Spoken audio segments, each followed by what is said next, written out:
Hello student, हम करेंगे कक्षा 11वीं मैथ्स के अध्याय 1 समुच्चय की प्रश्न बैंक का संपूर्ण हल, जिसमें कुल अधिभार है 8 अंक का, जिसमें 5 तो ऑब्जेक्टिव है और 3 अंक का एक प्रश्न है। इसके जो ऑब्जेक्टिव है वो तो आपको टेलीग्राम चैनल पर मिल जाएंगे। हम इसके जो 3 अंक के क्वेश्चन हैं उनको यहाँ पर करने वाले हैं। चलिए शुरुआत करते हैं।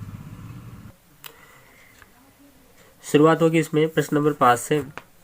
दिया है कि यदि a बराबर 1 2 3 4 5 6 ये संख्याओं का समुच्चय दिया हुआ है तथा b बराबर 2 4 6 8 समुच्चय दिया हुआ है, हमें a माइनस बी तथा b माइनस ए के मान ज्ञात करने हैं। देखिए, a में से हमें b माइनस करना है तो हम यहाँ लिखते हैं a माइनस बी बराबर हमें a वाले एलिमेंट्स में से वो एलिमेंट्स माइनस करने हैं जो b में है। तो देखिए यहाँ 1 इसमें नहीं है, 2 में से हमें 2 माइनस करना है तो 2 तो यहाँ से हट गया। फिर 4 में से 4 माइनस करेंगे, 4 हट गया। 6 में से 6 माइनस करेंगे, 6 हट गया। 8 इसमें है, ये माइनस करना है लेकिन इसके पास तो 8 ही नहीं है, तो ये 8 माइनस इसमें से नहीं हो सकते। तो यहाँ पर जो एलिमेंट्स बचे हैं वो हो गए, एक तो 1 बचा, एक 3 बचा हुआ है, एक 5 बचा हुआ है और बस ये यहाँ पर 3 एलिमेंट इसके बचे हैं, 1 3 5। बाकी ये 2 4 6 इसमें से माइनस हो गए हैं। ये तो हुआ a और माइनस बी की वैल्यू। अब निकालते b माइनस ए की वैल्यू। तो b माइनस ए की वैल्यू निकालने के लिए वापस से हम लिखते हैं b माइनस ए बराबर, अब की बार माइनस करना है b में से। देखिए, 2 में से हमें माइनस करना है, 4 में से माइनस करना है, 6 में से और 8 में से। तो हमें माइनस करना 1, यहाँ तो है ही नहीं तो माइनस नहीं होगा। 2 में से 2 माइनस करा, ये नहीं, अवयव यहाँ नहीं रहा। 4 अवयव है, 4 में से 4 गया माइनस में, कुछ भी नहीं रहा। 6 में से 6 भी माइनस में चल गया, कुछ भी नहीं बचा। यहाँ अवयव बचा है केवल 8, तो b माइनस ए बराबर हो जाएगा 8। ये यहाँ पर बचे हुए हैं। यदि थोड़ा और बड़े क्रम में करना चाहें तो हम यहाँ पर इस प्रकार से कर सकते हैं ताकि आपको आसानी से समझ में आए कि पहला हमें a माइनस बी निकालना था।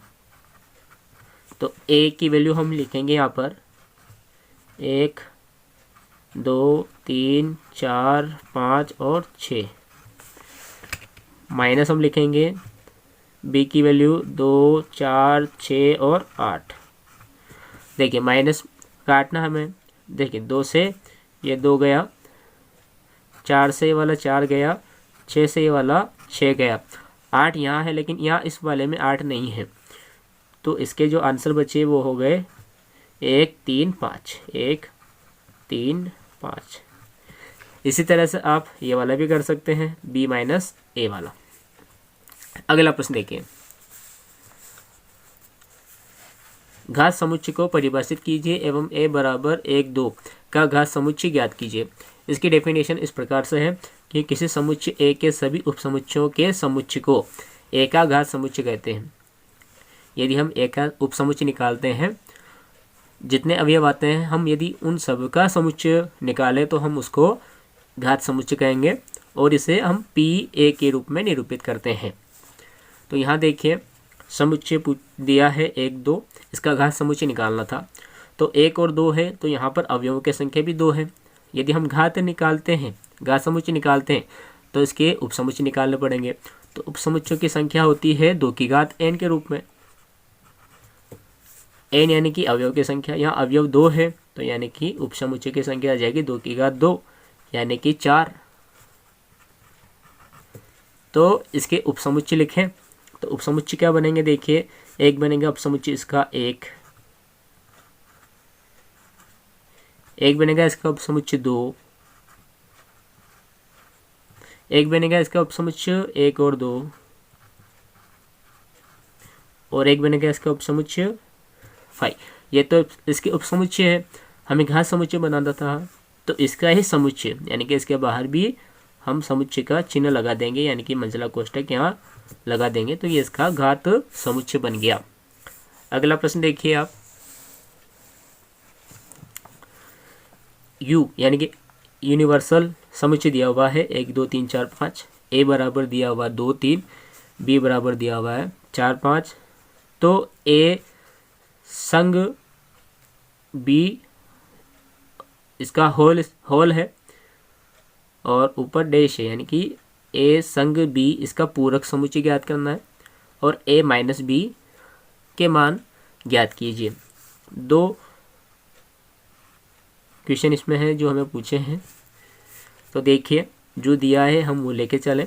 पहला, यदि हम ये निकालना है तो सबसे पहले हमें ए और बी का संग निकालना पड़ेगा, तो हम निकालते हैं। यहाँ देखिए ए और बी का संग, तो ए संग बी निकालें तो ए की वैल्यू है 2 और 3, 2 और 3, और बी की वैल्यू है 4 5, 4 और 5, संग निकालना तो संग का चिन्ह, तो यहाँ पर ए संग बी बराबर आ जाएगा।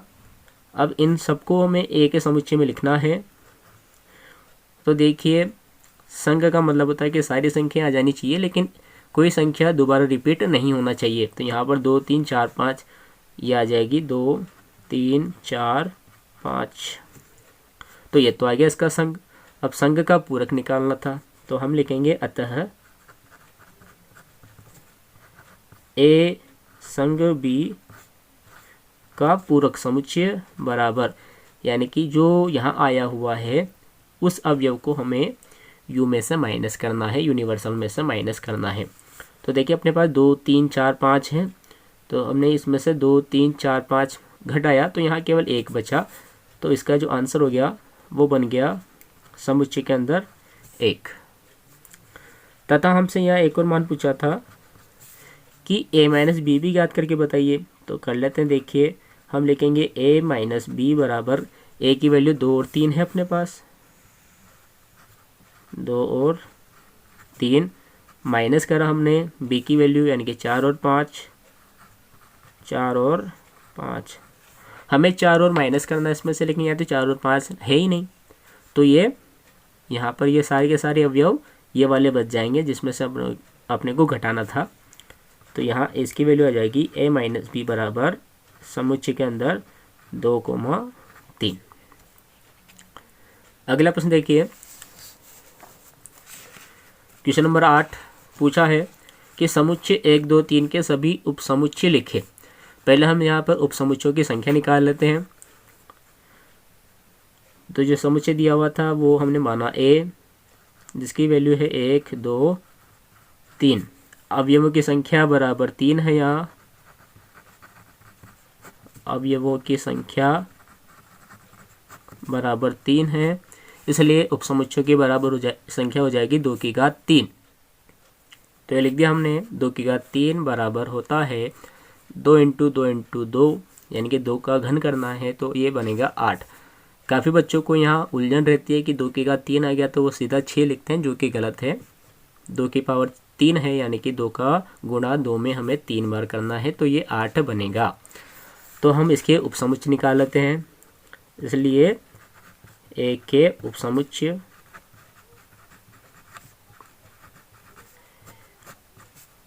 अब इसके टोटल उपसमुच्चय 8 बनेंगे। तो लिखना बहुत ही आसान है, पहले हम इनको अकेले अकेले लिखें, तो ये बनेंगे 1 2 3, ये तो हो गए अकेले अकेले। फिर हमें 2 2 के जोड़े से लिखने हैं, लिखें 1 2 1 3, 1 2 1 3, फिर हमें लिखना है, हो गए 2 2 के जोड़े से। अब हमें लिखना है 2 3,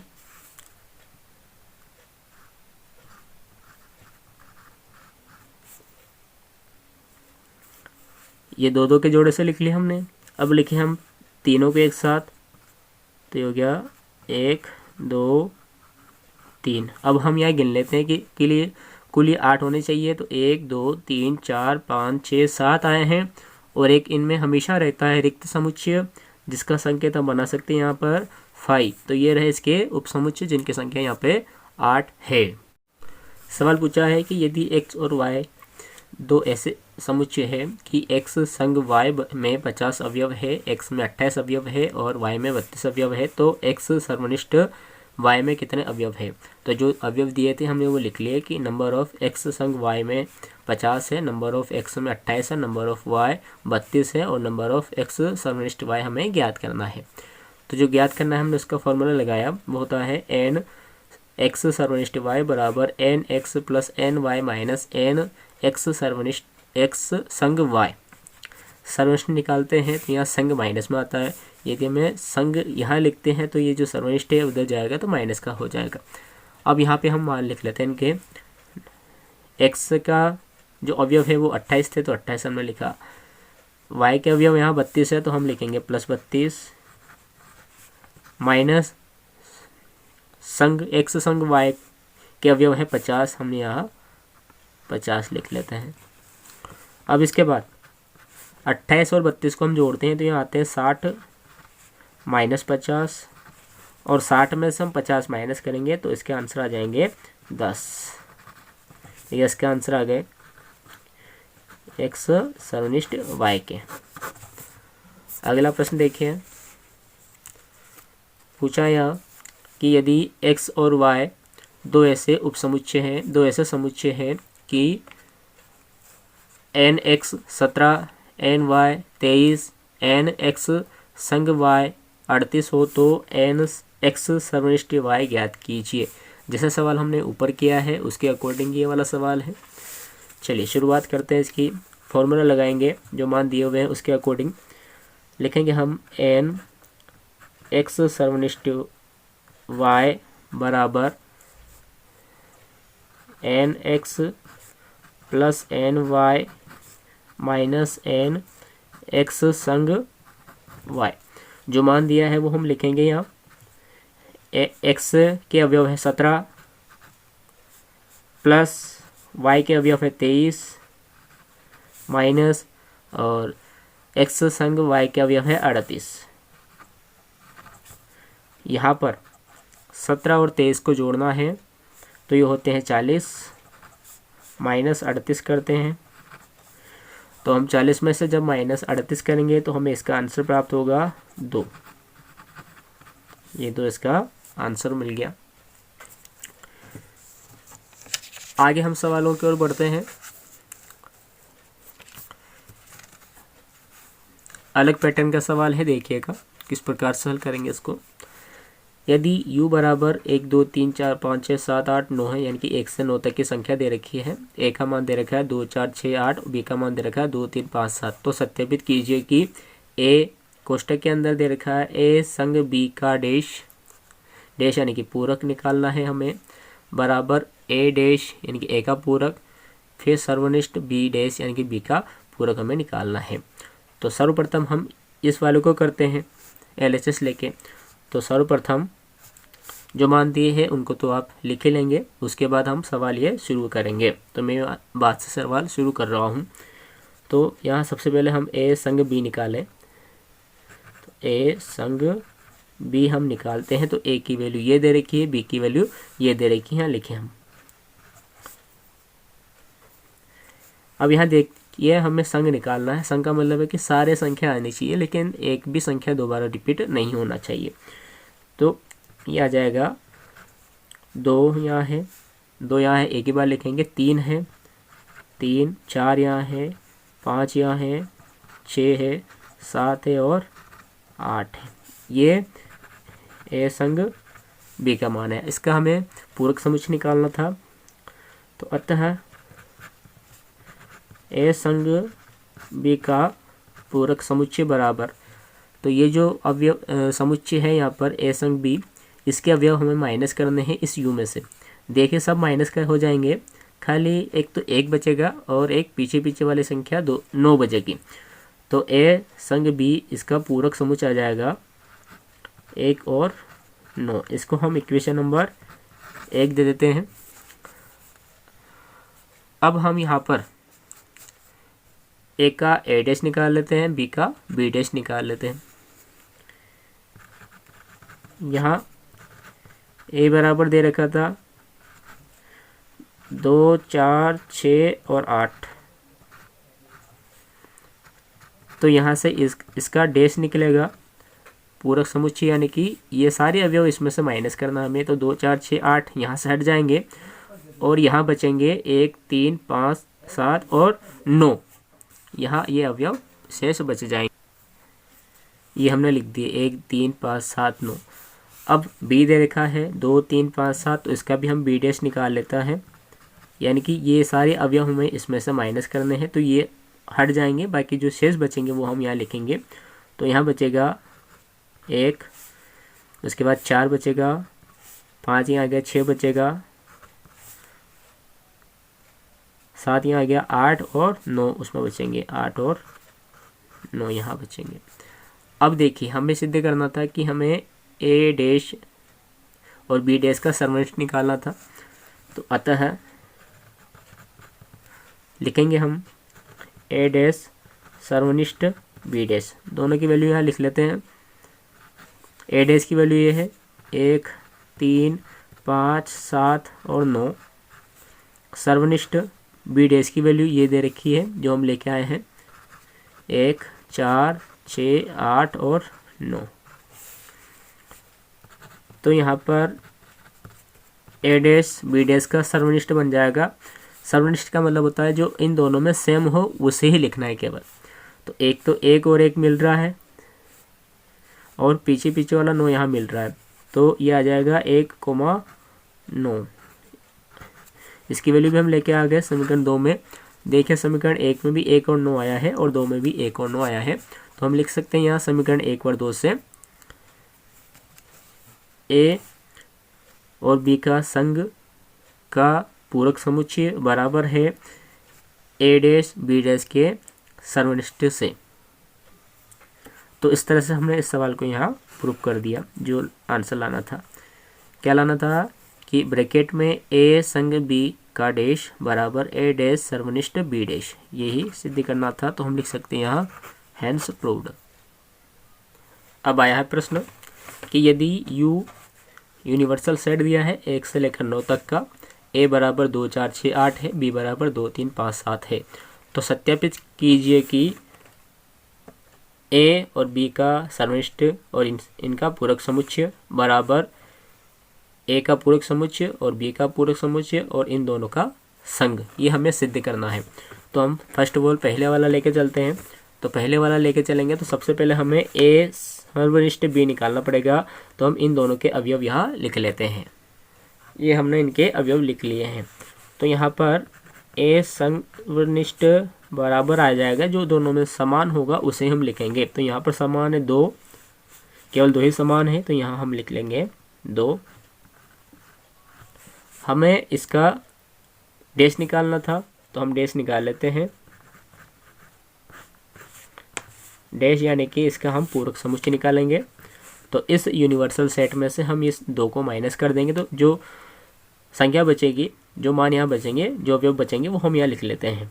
तो अवयव केवल 2 हट जाएगा, बाकी सारे अवयव यहाँ शेष बच जाएंगे। तो यहाँ लिखेंगे 1 3 4 5 6 7 8 और 9। ये अवयव यहाँ शेष बच गया। पहला स्टेप हमारा कंप्लीट हो गया। LHS का मान हमने निकाल लिया। अब हम तो लाना है ए डैश और बी डैश। लेके आ जाते हैं। ए डैश लाने के लिए हमें इस यूनिवर्सल सेट में से ये ए के अवयव घटाने पड़ेंगे। 2 4 6 8 हैं, यानी कि सम संख्या हट जाएगी, विषम संख्या बच जाएगी। तो यहाँ आ जाएगा ए डैश बराबर 1 3 5 7 और 9। बी डैश यानी कि 2 3 5 7 हटाने हैं, बाकी सारे अवयव यहाँ आ जाएंगे।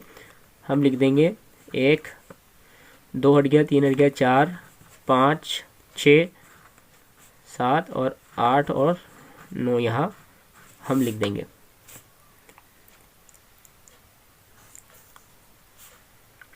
अब हमें देखिए यहाँ पर इन दोनों का संघ निकालना है। तो संघ निकाल लेते हैं।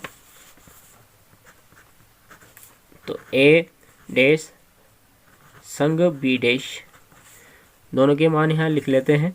1 3 5 7 9 संघ का चिन्ह और बी डैश का मान जो है 1 4 6 8 9, ये मान यहाँ लिख लिए। अब यहाँ देखने से हमें पता चल रहा है कि यहाँ सारे अवयव आ जाएंगे, केवल 2 इसमें नहीं आ रहा है, क्योंकि संघ का मतलब होता है सारे अवयव लिखना है, लेकिन जो समान होते हैं उनको केवल एक बार लिखना है।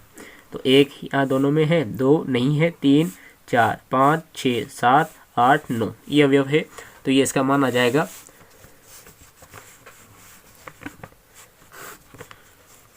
तो ए डैश सर्वनिष्ठ बी डैश बराबर आ गया 1 2 नहीं है, 3 4 5 6 7 8 और 9।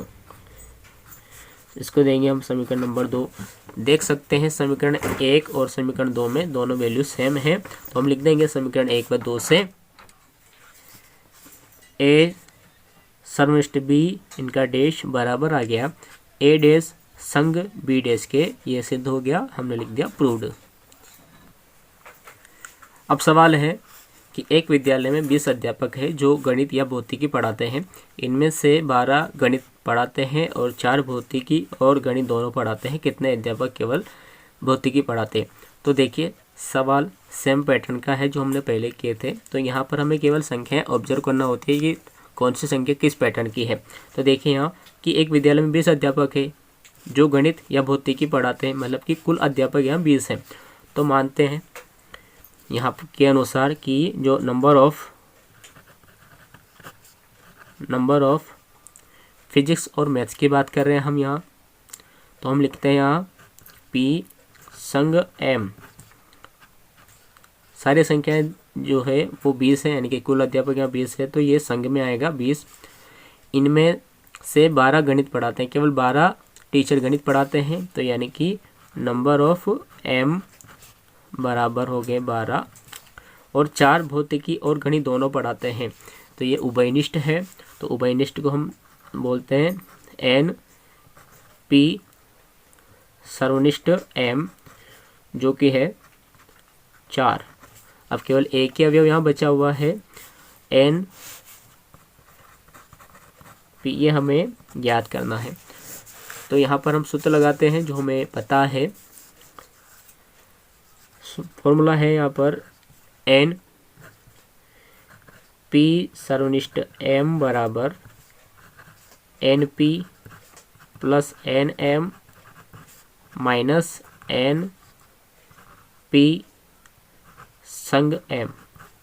वैल्यू यहाँ पुट करते हैं जो अपने पास है।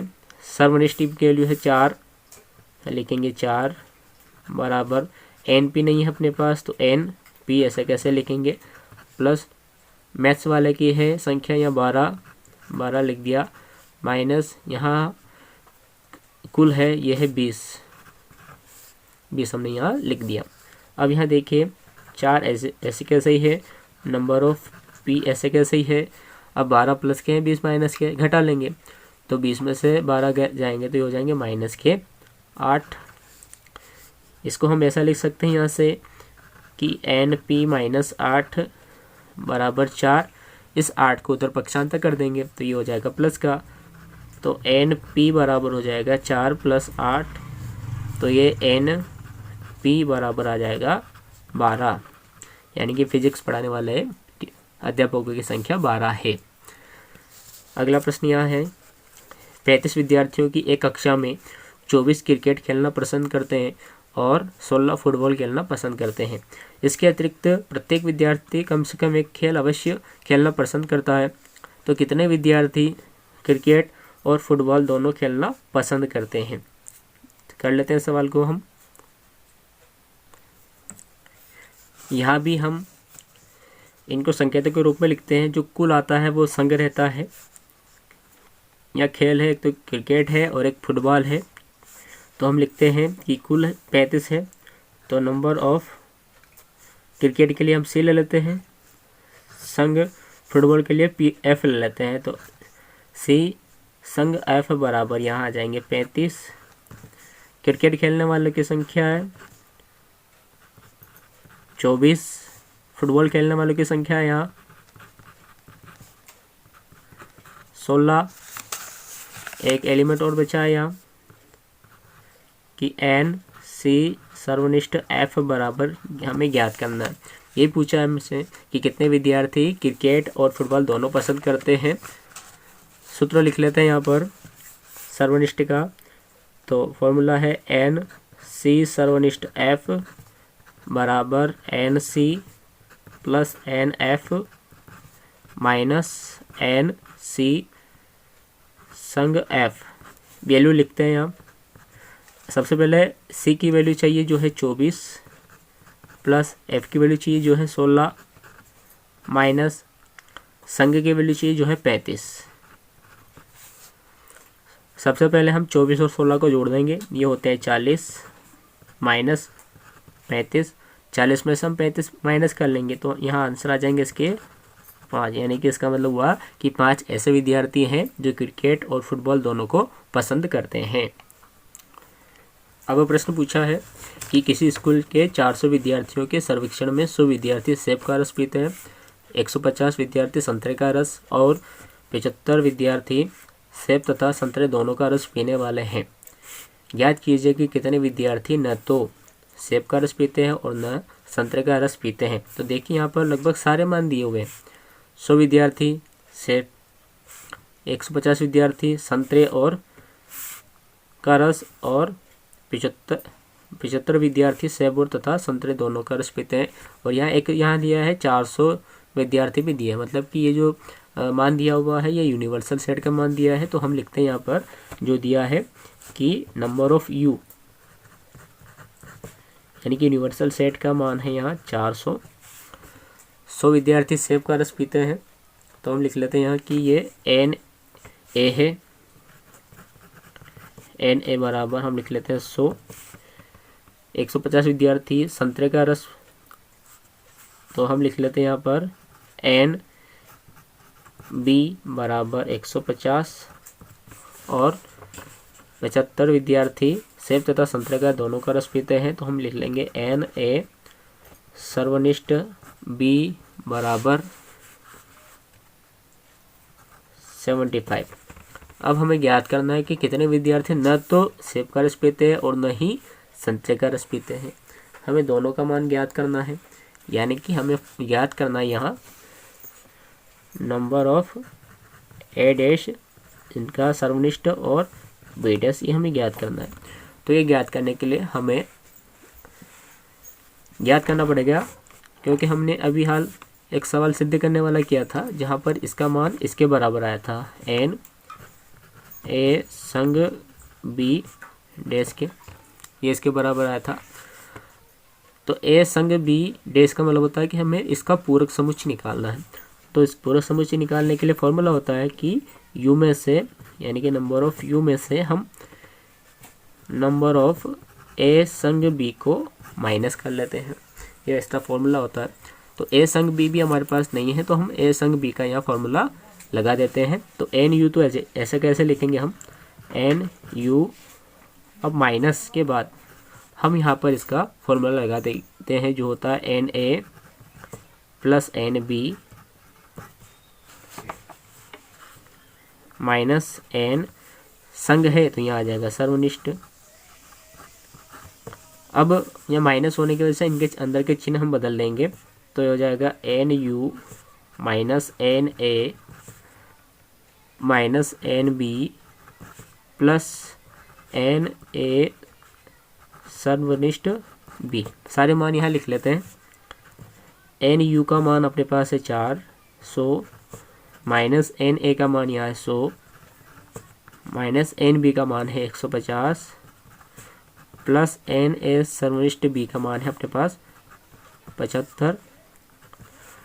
प्लस प्लस वाले को जोड़ लेते हैं, माइनस माइनस वाले को जोड़ लेते हैं। 400 और 75 जुड़ जाएंगे तो ये हो जाएंगे 475 माइनस 100 और 150 को हम जोड़ लेते हैं जो हो जाएंगे 250। यदि हम 475 में से 250 को माइनस करते हैं तो ये बन जाएंगे 225। तो 225 के आंसर हो गए। अगला प्रश्न यहाँ है कि 200 व्यक्ति किसी चर्म रोग से पीड़ित हैं। इनमें 120 व्यक्ति रसायन C1 से, 50 व्यक्ति रसायन C2 से और 30 व्यक्ति रसायन C1 और C2 दोनों से ही प्रभावित हुए हैं। ऐसे व्यक्तियों की संख्या ज्ञात कीजिए जो प्रभावित हुए हों। पहला रसायन C1 से किंतु रसायन C2 से नहीं। दूसरा रसायन C2 से किंतु रसायन C1 से नहीं, और तीसरा रसायन C1 अथवा रसायन C2 से प्रभावित हुए हों। तीनों को ज्ञात करना है। तो यहाँ पर जो दिया है हम वो लिख लेते हैं। तो कुल व्यक्ति जो है ये हो जाएंगे यहाँ पर यूनिवर्सल सेट। तो यानी कि यहाँ NU बराबर हो जाएंगे 200। रसायन C1 से पीड़ित हैं तो रसायन C1 को हम नाम दे देते हैं A। तो ये हो गया NA बराबर 120। C2 को हम नाम देते हैं NB। तो ये हो गया 50। और दोनों ही उभयनिष्ठ वाले की संख्या यहाँ पर है NA सर्वनिष्ठ B बराबर 30। पहला हमसे पूछा है रसायन C1 किंतु रसायन C2 से नहीं।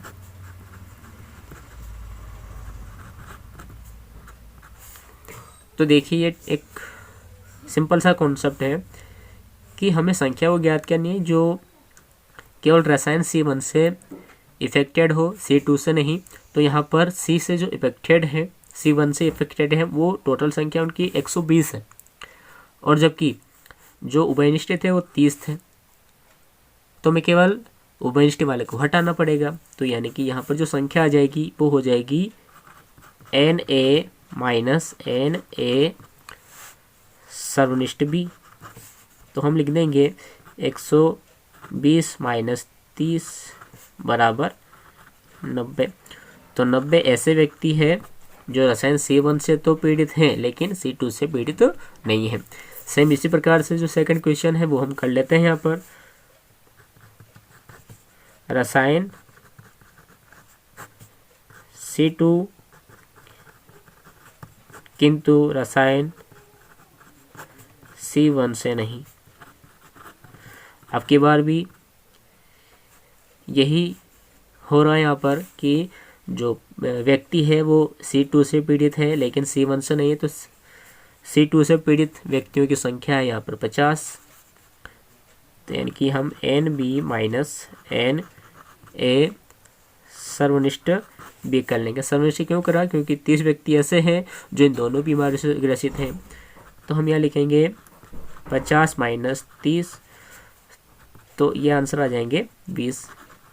तो 20 ऐसे व्यक्ति हैं जो रसायन C2 से पीड़ित है किंतु रसायन C1 से पीड़ित नहीं है। यहाँ पे थर्ड पूछा हमसे कि रसायन C1 अथवा रसायन C2, यानी कि ये हमें उभयनिष्ठ पूछा है यहाँ पर। तो हम यहाँ उभयनिष्ठ निकाल लेते हैं। थर्ड रसायन C1 अथवा रसायन C2 से ग्रसित। तो यानी कि हमें निकालना है Na संग B बराबर, फॉर्मूला अपने पास है Na plus NB minus Na सर्वनिष्ठ B। सारी वैल्यूज अपने पास है। A की वैल्यू है 120 प्लस B की वैल्यू अपने पास है 50 माइनस सर्वनिष्ठ की वैल्यू है 30। यहाँ पर इसको हल कर लेते हैं। 120 और 50 ये हो जाते हैं 170 माइनस 30। तो यहाँ पर इसका जो आंसर है वो आ गया 140। ये इसका आंसर है। अब इस पार्ट के जो शेष प्रश्न हैं